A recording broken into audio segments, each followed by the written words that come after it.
Hey, what's up, everybody? This is Dave with Stephen Patterson with Headhunters live with my beautiful, very handsome, very masculine co-host, Chris Wessel. What's up, Chris? Well, I mean, doing pretty good after an intro like that. So, Yeah, how are you doing? With that Chad chin of yours. How's things down in Florida right now? These are fantastic. It's getting warm, getting ready for Easter, and at least at the time of the filming of this, anyway. It's good, man. And we have a great show. We have Amy Simpson on. She's waiting in the green room right now. We'll bring her on in a few minutes. She's going to talk to us about the state of the market. And just so you know who Amy is, she is an insurance recruiter, high billing, part of the Pinnacle Society. So she is the real deal. So we'll bring her on in just a few minutes. But I do want to, before we do that, just remind everybody that Neil is still on hiatus. Hopefully he'll be back soon. Yeah, let's do our promos. Chris, you ready for the promos? Let's do that. Promos.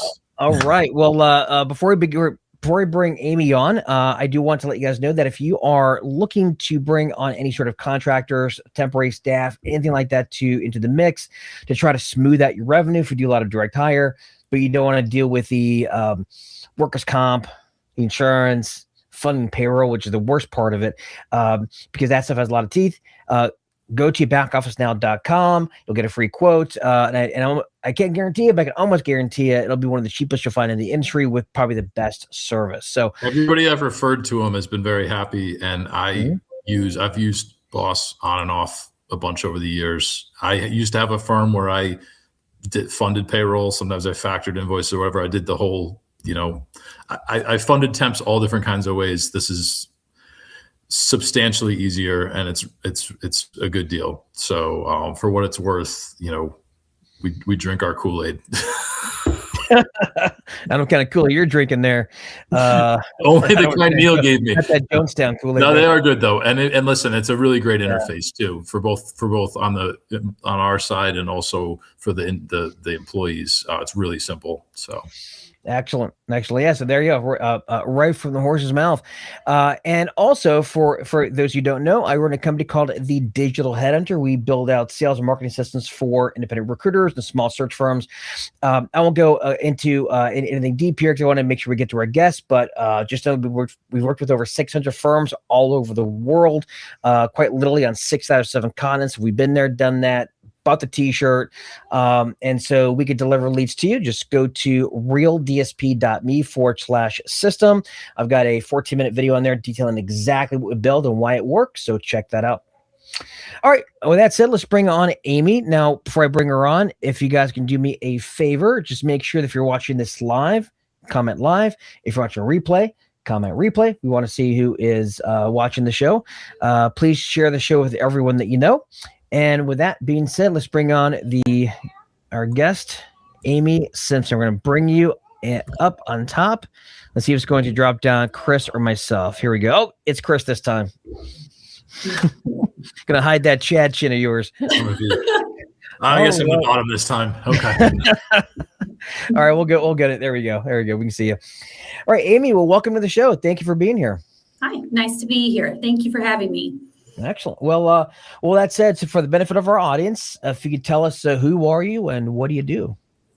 Well, I am a recruiter, of course, and I specialize in the insurance industry. I work for a company called the James Allen Companies, and we work all levels, all titles nationwide. We work with insurance carriers, third-party administrators, agencies, brokers. We even work on the corporate side. If a company needs somebody in their insurance department, we do all of those things. How did you get into that vertical? So the James Allen Companies was started by my dad, Jeff, and my dad was a recruiter when I grew up. He started in IT, and before he was an IT recruiter for many years, he sold insurance.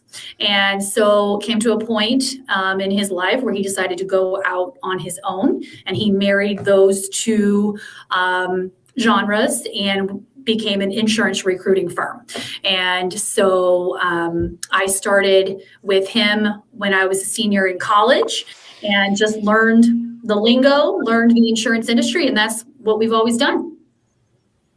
Funny enough about insurance. So, and I mentioned to you before the call, but I used to recruit insurance as well. Now, it was specifically insurance underwriters, what I focused on. It was commercial P&C underwriters. Did it for about 3 or 4 years. But I remember getting into it. I had no idea what an underwriter was. But I got into it, and it's actually, surprising because you usually don't hear about insurance recruiting, but it's a thriving industry. Right, the insurance industry is thriving. I don't say thriving, but there's a lot of opportunities there in insurance.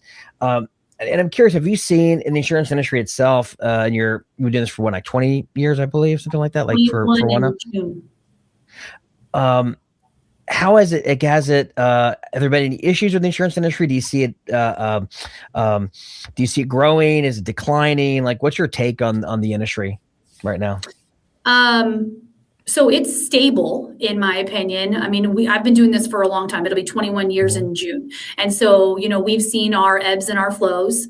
We all remember 2008 was not a good year probably for anybody, but, that was probably my lowest billing year. But, since I would say 2020, which is crazy, right? Because that was COVID year. I think things have really blown up since then. And a lot of it has to do with, in the insurance industry, we are aging, and there are tons of people retiring. And there's a huge talent gap of people to replace them because the baby boomers are leaving in droves, and we just don't have the talent. Because they just haven't done that great of a job of selling the industry, of how much opportunity there really is to young people, which I think they're starting to maybe do a little bit better, but that has created a lot of opportunity. Well, that's where a good recruiter comes in too, really like painting a picture for them. So, that's like a huge value add that you're providing. Right. Now, one thing I want to touch on here is lead generation and biz dev. That's one of the things that I think most recruiters really want to hear about, because that's we're in a weird economy right now, and a lot of folks are kind of under the strain. Either their legacy clients aren't hiring, or they don't know how to get new business because the market's so saturated with recruiters. Hiring managers getting email constantly and constant LinkedIn direct messages, et cetera. And I know one thing that you've done successfully, for understanding, is you're able to bring in inbound leads. Yes. How are you doing that? Is it mainly through your website and SEO, or are you more content heavy, or kind of a mix? What's your inbound strategy? So we have a firm that helps us with our SEO and our inbound leads. So from a technical perspective, I cannot tell you how it's exactly done. I know we have a ton of landing pages. So if somebody puts in insurance recruiters in Los Angeles or wherever they are looking for one, we're going to come up in that top couple search results. And so they'll click on that link, and it'll bring them to a landing page where they can fill out a form that, whatever they're looking for, and then that'll come directly to me.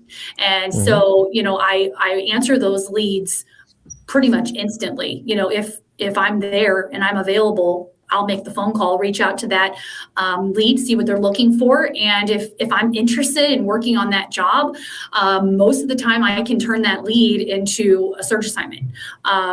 So, that's really what we're doing. And we do have, we have a blog where they're writing for us, and we're putting out information so that it's searchable. But yes, Recruiters Websites is the company that we use to do all them. I've heard of them. Yeah. So, good company. I'm curious. So is a lot of that, do you have to also do kind of your own cold calling, outbound type of efforts, or is it large? How much of it's coming from that inbound engine versus other avenues? I'll tell you that I do not make marketing calls. Okay. I don't make cold marketing calls. I used to. I know how to. Do a bunch. Right? We all have. It's not my favorite thing to do, but I know how to do it. But I don't have to. I mean, thankfully, we have been successful with our lead generation, and we have enough business coming in that we're busy. I mean, we're very busy, and I still have repeat clients. That's the goal, right? You create relationships with these people. You know what they're looking for. They come back to you. I have clients that come back to me after, maybe they don't have a lot of turnover, but they come back to me after a couple of years. They remember. And I just had that happen recently, and that came from an online inquiry originally. So this has been worth investing in for you, it sounds like. Yes.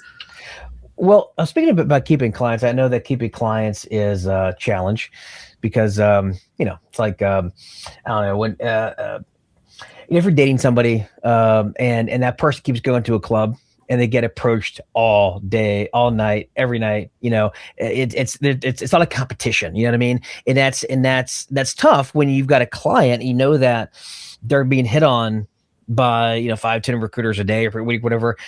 So to mitigate against that, how do you keep your clients? Because I know for a lot of recruiters, keeping a client isn't just about filling the position. Because I shouldn't say anybody can fill a position, but filling a position in and of itself is not that difficult. But it's keeping the client and keeping them happy and wanting them to stay with you, that can be difficult. So how do you go about keeping your clients and keeping them happy? Because I think right now, keeping clients right now is really critical in this economy. Well, like you said, it doesn't take a rocket scientist to fill a position, but it's how do you go about filling the position?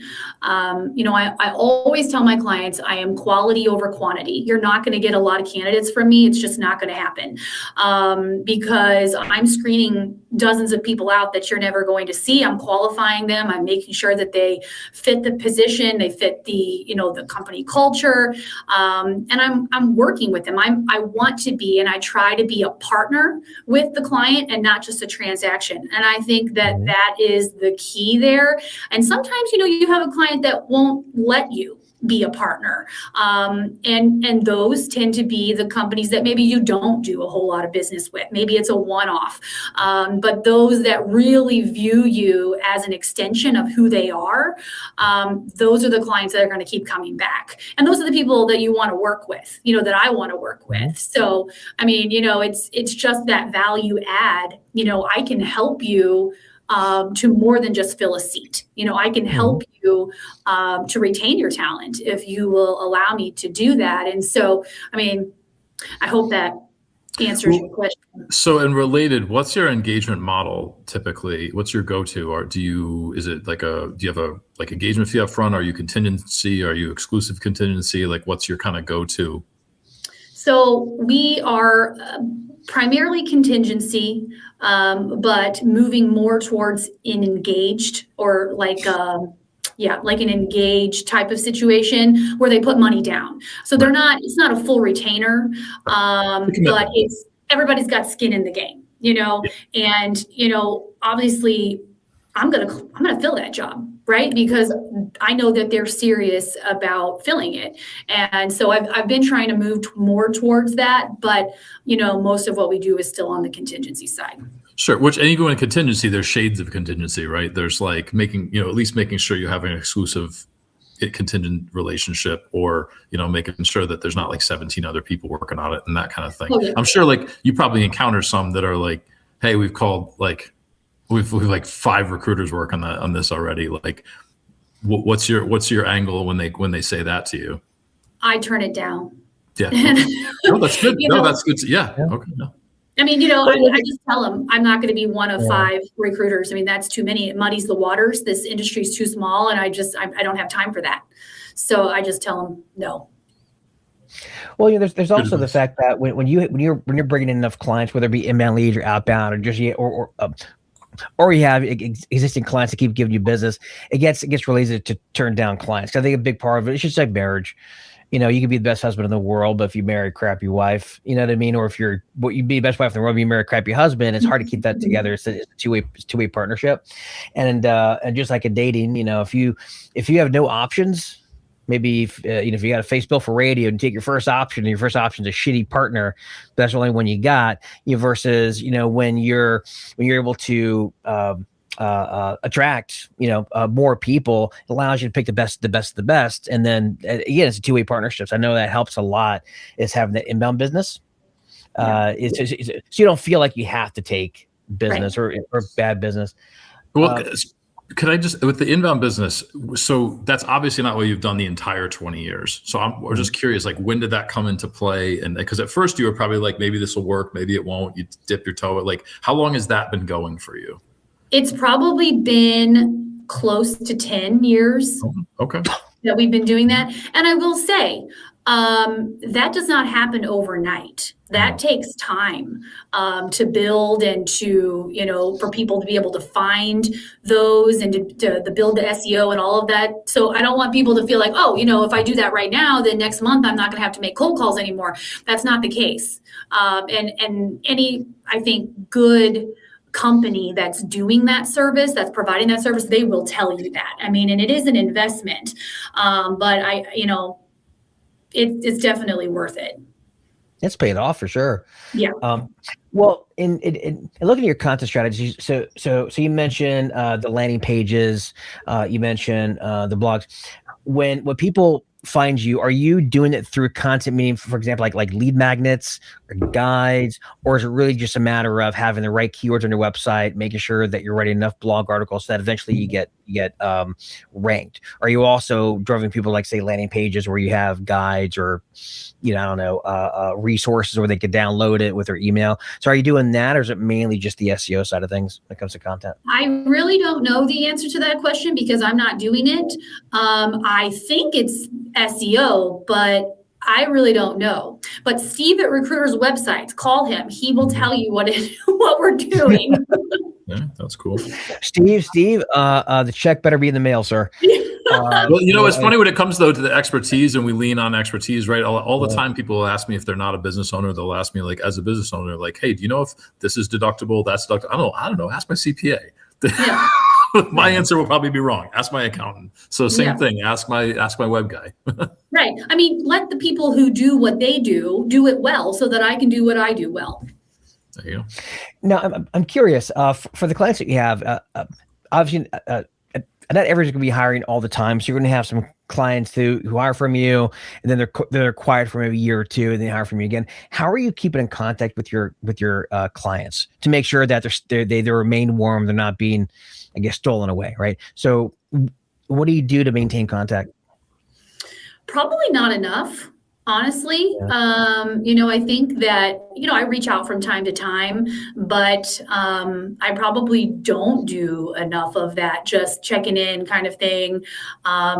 It's hard to do it all. It's hard to be working on the business and working in the business at the same time. But that is something that, honestly, I need to do more of. Is it primarily you? Do you have any help? Or is it, what's No, so I work my desk completely on my own. So I'm handling clients, I'm handling candidates, I'm doing all my own sourcing. I'm doing everything. Old school, man. Old school 360. It's the way we were all taught. I know, we talked before the show, and you said your father started with MRI, sort of MRI as well. And that's back in the day, all long in the tooth recruiters, which is kind of weird to think that I'm in that category now. But while you're long in tooth recruiters that started back in those days, that's what we were all taught. I mean, I think pretty much everybody worked a full desk at that time. And it's kind of interesting to see nowadays how the industry has changed. Now you have so many like 180 desks or split desks. But yeah, we were trained, I'm sure you were as well, to be a 360 recruiter, because that's just the way it was done. It's the way everybody did it at the time, And I'm curious, actually, speaking to that, it made me think of a question. What do you see as some of the big major changes since you started? I think you started, 21 years ago, if you remember correctly? Yeah, it was 2003, I think. 2003? Yeah. Oh, no, shoot, it's actually been 21 years then. It was 2005. It was 2005. 2005. Okay. 2004 here, so I'm with you right there. What are some of the biggest changes you've seen in the industry since when you started? Because I'm sure it's I know it's completely different for me, but it's just completely different for you as well, right? Well, and we were talking about this today, is that it used to be a lot more phone calls. I don't know about you, but I had a notebook and we made a hashtag, and every time you made a phone call, you made a hashtag. 100 calls a day. 1, 2, 3, 4, 5. 1, 2, 3, 4, 5. Yeah, I know. Yeah. And you had your calls, your completed calls, your voicemails, and I don't do that anymore. Now my dad, he does. But I don't make a whole ton of phone calls. I'm doing a lot of reaching out and networking and making appointments and calling people. And sometimes, I do go on a cold call binge where, I just don't have anybody. I can't find anybody. And I just have to all right. That's enough. And I just have to go on one of those binges there where you're calling and trying to get somebody. But I would say that's the biggest difference, is the amount of phone calls that you make. It's just different. You're still reaching out. You're still cold reaching out, but it's a different medium that you're using. Yeah, for me, I remember when I first started with MRI, this was back in 2000. We were tracking phone time. It was like probably our biggest metric at the time was phone time. I was told that if you get phone time, meaning you pick up from the moment from the moment you pick up the phone, and dialing, until you hang up. And basically, I was told that if you hit 4 hours per day consistently, 5 days per week, 4 hours per day, you'd make six figures. Back when six figures meant something, but at the time, six figures was a lot. And so, and I remember making my first six figures when I was 25, and I was living like a king. Living like a king.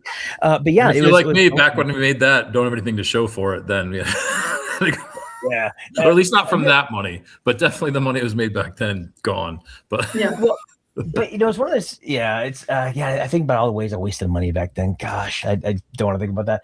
All the stupid shit I bought. Yeah, that's get the original recruiter. You buy stupid shit all the time because you make money. You get a $40,000 placement, $30,000 placement, and you'll spend that grand on something stupid. That's the great thing about being a recruiter and having a lot of money. But being on the phone like that, just having 4 hours of phone time, was grilled into my head. It was basically just the more you talk to the people in your industry, the more you network, the more you talk for whatever reason, just talk to them about the career, talk to them about their life, talk to them about the go local sports team, whatever it is, right?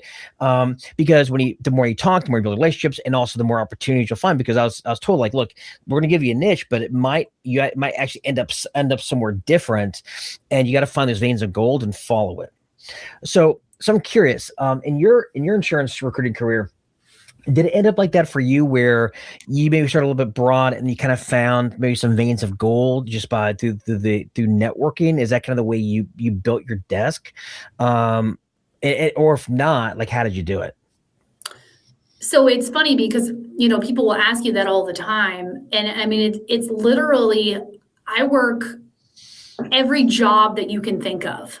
I might be working on an actuarial position one day, which I don't love. And then the next minute, the actuaries. Yeah. And then the next minute working on an underwriter or an accountant. I loss control. I do all the things. And I like the variety. I don't want to be siloed into one specific thing, like doing underwriting all the time, because I think that would be boring. But I literally do everything.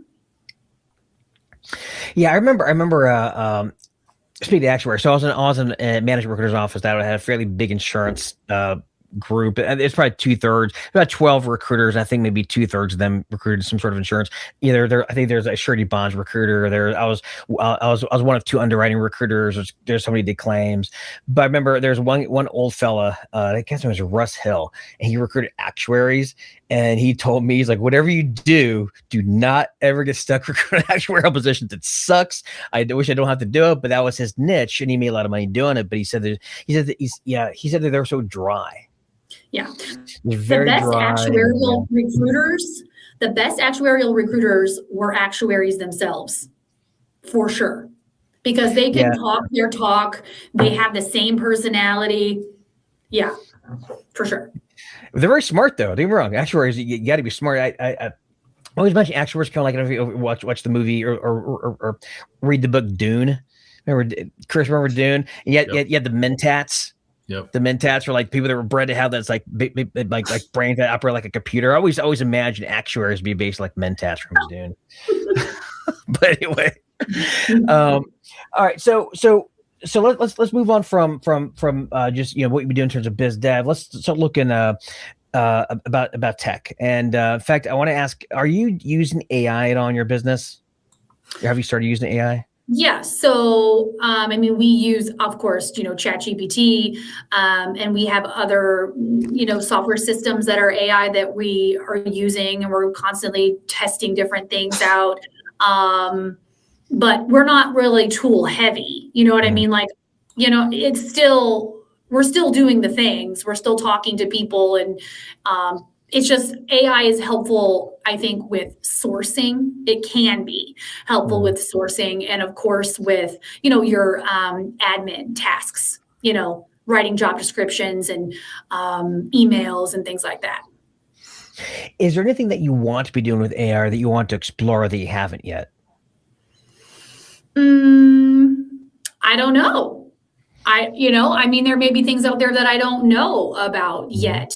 When I go to conferences, which, I didn't go to any conferences for 20 years. I didn't have access to any other recruiters really. So I just started going to a couple of conferences in the last couple of years or so. And when we go, there's always vendors there, with different tools and different things. So I'm, learning about some different things that we can use. Well, and what's interesting too, I a lot of times would take cues from customers and industries I'm hiring in on stuff I can improve for my own business. So for like I'm sure in insurance, there's a lot of people that are using AI effectively and or concerned about AI and how it'll affect their jobs and shape jobs in the insurance industry. So I'm sure hearing some of that will kind of could benefit your own business. I used to do a lot of IT hiring and software hiring, and I used to hire project managers all the time and business analysts, all this other stuff. Then one day I was like, let me take a look at this project management software, because recruiting is kind of like project management. Next thing you know, I was using like Trello or Monday or whatever to manage my searches. And so I think it's good to look at other recruiters, but I think sometimes we can learn things from our customers and the industries we serve. And sometimes you're like, oh, I could do that in my business. Because if someone's selling insurance, that's a professional services business. It's got parallels with what we do. So, right. Yeah.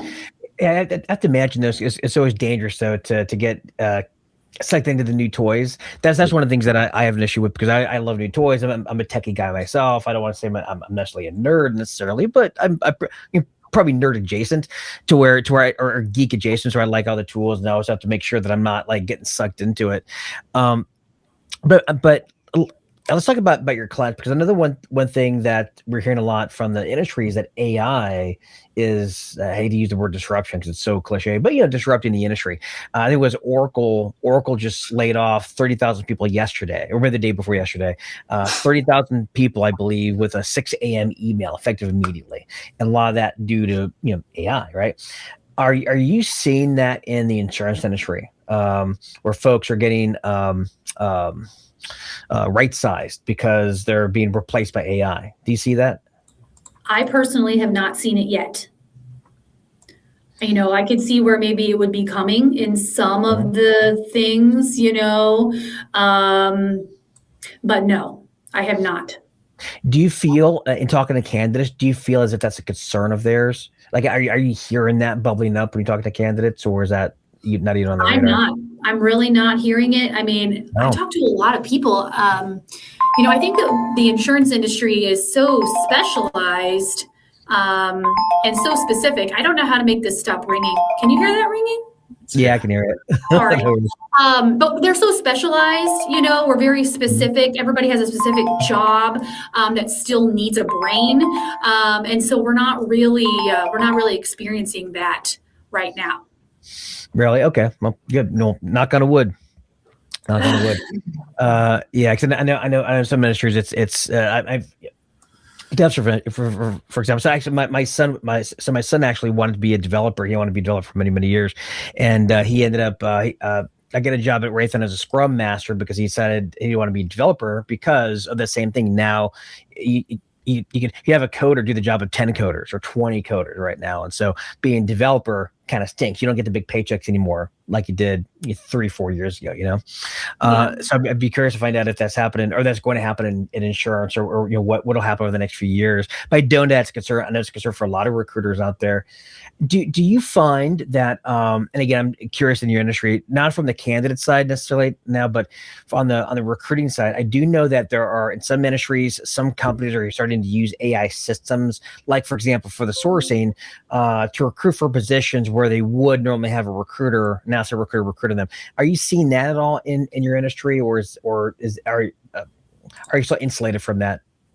I think we're still pretty protected from that. I mean, we do have clients that have corporate recruiters, on site or on staff. And, I'm sure that if they haven't started using those services, that they will try to do that. But here's the thing, and you guys know this, it doesn't matter because you still have to be able to close that candidate. It doesn't matter if you have a resume or you've got somebody who's applied or whatnot. I mean, you still have to have a human who knows what they're doing to be able to close the deal. And that's not going to happen with AI.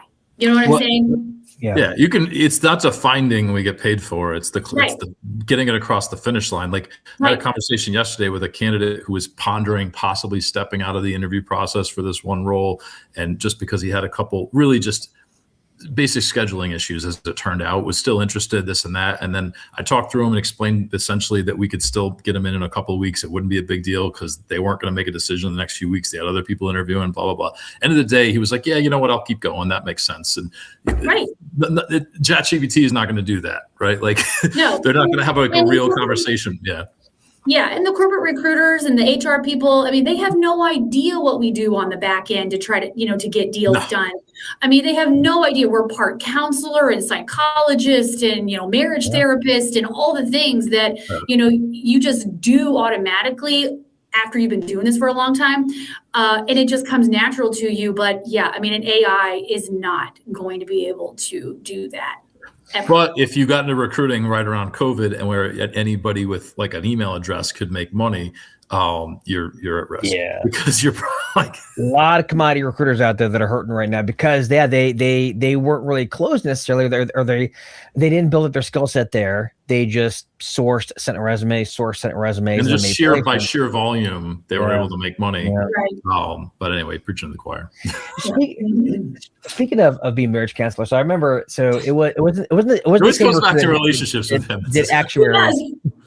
Not actuaries, but it was I forget the recruiter. I forget his name, but anyway, it was that MRI, same office I was at, and what he would do was he would call during the day to the home number. This is back in the day when people actually had home numbers, not just cell phones. He would call the home number when he knew the person's candidate was likely at work. The wife, usually his wife, because the wife would answer.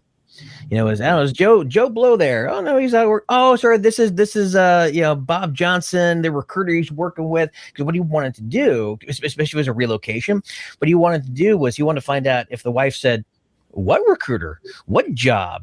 Then he knew he had a problem, right? Because he had a lot of folks, because he talked to a candidate who was interested in a role, but they never tell the wife because they're not really serious about making the move. And that was his move. Is he would try to call him out during when they would likely not be home and try to hit the spouse by accident. That was his move. But it's interesting to see the things that the recruiters do. Like I said, to close deal, we tie ourselves in a knot sometimes to make things happen. And that's And I don't think clients appreciate that, right? And maybe it's a matter of just we need to tell our clients the things that we do. It's not always such a smooth transaction, But right. All right, what about moving away from AI? Where do you see the market heading over the next couple of years? Because right now we've got obviously the war in Iran, we've got energy starting to spike. Of course we have the constant inflation. Where do you see the industry headed over the next year or two for recruiters? Well, I think it depends on your industry. I think niches are riches, and you've got to know the industry that you work in. And if you're an expert in your space, and I can't really comment on other industries because I don't know other industries, but I know the insurance industry, and I know where we are now, and the talent gap that we talked about earlier. That's not going to go away. And so I feel, I still feel confident that we're going to be busy, for the next foreseeable future. That's what I'm hoping, right? I mean, that's what we all hope for, but we can't tell the future. But I'm not really I'm not feeling trepidation when I'm talking to candidates. I'm not feeling them tell me, well, a war in Iran has got me a little shook up and I don't want to make a move. I'm not hearing that. Well, so an interesting thing that you had in there was like another good reason for being industry specific, right? And having some kind of a niche, even if it's just within like guardrails, right? Like you're like, hey, I can speak to insurance, but I can't speak to the other stuff. I think if we're too generalist, like there's hard for us to predict the patterns and predict where the next opportunities will be. Because like if you are ingrained in an industry or maybe a couple related industries, like you can see what's going on. You're in it all the time. Like you hear stuff, you'll know where it's going. You know where stuff's moving away from, what you're moving towards. But if you're too generalist and everything you take is totally different, like you have no idea what's going on. Right. Right. Oh, for sure. Yeah. And I will say this, from what I've seen, and of course, again, it depends on the industry, but I think we mentioned before, or Chris mentioned, the recruiters that got in right after COVID, when you can make a placement with your both hands tied behind your back and blindfold on, and because it was so easy to make placements right then, and now they're hurting because it's got to work. Yeah, they got to work. They didn't develop the habits necessary in order to actually be a good recruiter. And I think what I see, at least what I've seen out there, is I think the bottom of the market's going to, well, I shouldn't say the bottom of the market. If you look at stuff like a light industrial staffing, that's always going to be there. But you look at, say, direct hire for direct hire places for for what we do. You look at folks that are getting the commodity recruiters out there. They're going to be hurting. It's going to be really hard to make a living, to make a consistent living doing that. I think there's going to be plenty of business for the folks that treat their clients well. I think I definitely think that the move clients workers need to make is to treat their clients like gold, right? White glove service, because that white glove service is going to keep them coming back for more. And I think workers need to really start adjusting the mindset to think about, like, how can I do more for my clients? How can I make sure they're happy? What value can I provide beyond just making placements, right? It could be, again, being a counselor for them, or it could be helping them retain their staff, even though technically you don't want them to retain other staff because you want them to use you again. But at the end of the day, but then they trust you and they're coming to you. Yeah, right? Exactly. They trust you. There's or even doing things like, for example, one thing most recruiters don't do, or things like telling them why not to hire a candidate. Right. Which is really rare nowadays for recruiters to do something like that. But yeah, things like that I think are going to be very important. I think if you continue to do that, then we'll do well.